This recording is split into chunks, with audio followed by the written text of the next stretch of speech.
주제 12 민주화운동 유신독재를 무너뜨리다 수업 나눔을 시작합니다. 이 주제는 유신체제에 반대한 민주화운동을 다루고 있습니다. 유신헌법이 선포된 그 순간부터 시작된 유신헌법 반대운동에 각계각층의 사람들이 참여하였고 우리의 민주주의는 몇몇 민주인사가 아닌 다양한 사람들의 노력에 의해 성취되었다는 것을 배울 수 있었으면 합니다. 주제 열기입니다. 장준하는 제야의 대통령으로 불렸습니다. 그는 여러모로 박정희와 다른 이력을 가진 사람이었습니다. 장준하는 대학생들의 유신 반대 투쟁에 자극을 받아 개헌청원 100만인 서명운동을 전개했습니다. 그가 말한 오늘의 헌법 아래서 살 수가 없다라는 것이 유신헌법을 바라보는 민주인사들의 공통된 생각이었습니다. 정부는 헌법에 대한 비판과 개헌청원을 막는 긴급조치 1, 2호를 선포하였고 장준하는 긴급조치 위반으로 체포된 첫 번째 사람이었습니다. 장준하를 비롯한 제야 인사와 야당, 정치인들은 체포와 수감에도 유신헌법 반대운동을 계속했습니다. 279쪽에는 1976년 3.1절에 발표한 3.1 민주구국선언이 있습니다. 민주공화제가 선포되었던 3.1절에 유신헌법을 비판하며 민주주의 회복, 평화통일 지향, 자립경제, 불평등 완화 등을 주장하였습니다. 하지만 장준하는 이를 준비하는 과정에서 의문의 죽음을 당했습니다. 그리고 2016년 그가 누군가에 의해서 타살당했다는 것이 확인되었습니다. 그는 민주주의를 지향하였고 그 과정에서의 희생을 감수했습니다. 이런 이야기들을 통해 학생들에게 민주주의는 희생 없이 그냥 얻어진 것이 아니라는 것을 생각할 수 있게 했으면 합니다. 유신헌법 반대운동은 어떻게 확산되었을까? 유신헌법 반대운동에 가장 먼저 나선 것은 대학생들이었습니다. 정부는 민청학년 사건, 인민혁명당 재건위원회 사건을 조작하여서 이를 탄압하였습니다. 이런 탄압에도 불구하고 종교계와 언론계가 유신 반대 시위에 참여하였습니다. 자료톡톡에는 당시 탄압받던 언론이었던 동아일보를 응원하는 백지 광고에 고등학생, 노동자, 일용직까지 참여한 사례를 실었습니다. 이 사건은 유신 반대 운동이 전 국민적인 운동으로 확산된 것을 보여줍니다. 동아일보에 시민들이 실은 글귀를 학생들과 함께 읽으면서 당시 사람들의 생각을 가늠해보거나 당시 고등학생의 입장에서 광고 글귀를 만들어보는 수업을 하면 어떨까 싶습니다. 노동운동은 어떻게 전개되었을까? 정부는 노동상권을 제한하는 특별법을 만들어서 노동운동을 탄압했습니다. 그러나 노동자들의 숫자가 증가하고 있었고 전태일의 죽음 이후 노동운동도 조금씩 발전했습니다.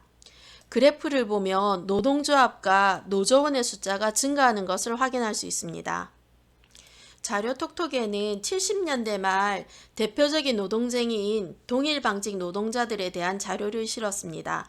동일방직 노조원들이 원했던 것은 노동자의 입장을 대변할 대표를 선출하는 것이었습니다. 하지만 회사는 여성들에게 성적 모욕감을 주고 해고하였고 블랙리스트를 만들어서 재취업에 불이익을 주었습니다. 자료는 동일방직 노동자들의 투쟁을 담은 공장의 불빛 노래극 테이프와 CD입니다.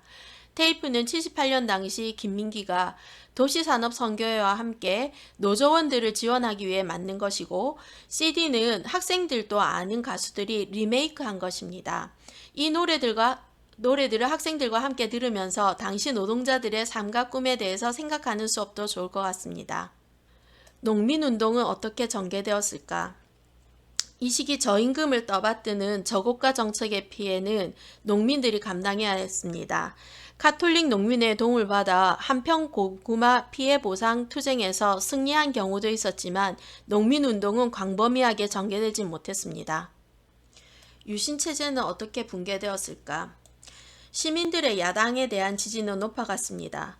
경제가 어려워지자 시민들은 정부에 대해서 비판하였고 이런 상황에서 발생한 YH 노동자 사건과 야당 탄압은 부마 민주항쟁으로 이어졌습니다. 정리하고 역량 키우기 3에는 부마 민주항쟁 당시의 선언문이 나와 있는데 정부의 무능한 경제정책, 부정부패, 그리고 민주주의에 대한 억압을 참을 수 없었던 대학생들의 생각이 포함되어 있습니다. 부마민주항 등은 많은 시민들이 참여해서 유신독재 반대를 외친 사건입니다.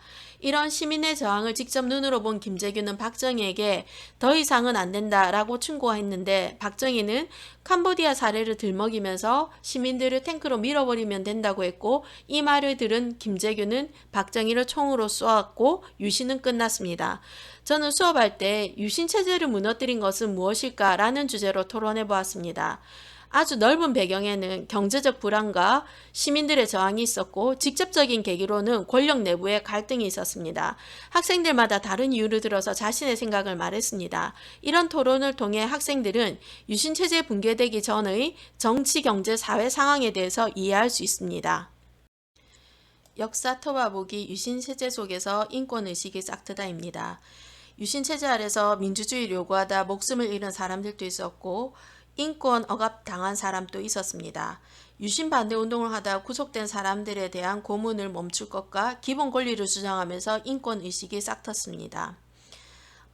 여기에 나선 단체들은 한국기독교교회협의회 인권위원회와 천주교의 정의구현 전국사재단이 있습니다. 교과서에는 없지만 엠네스티 한국 지부도 여기에 포함됩니다. 구속자 가족협의회도 가족들을 지키기 위해서 다방면으로 노력하였습니다.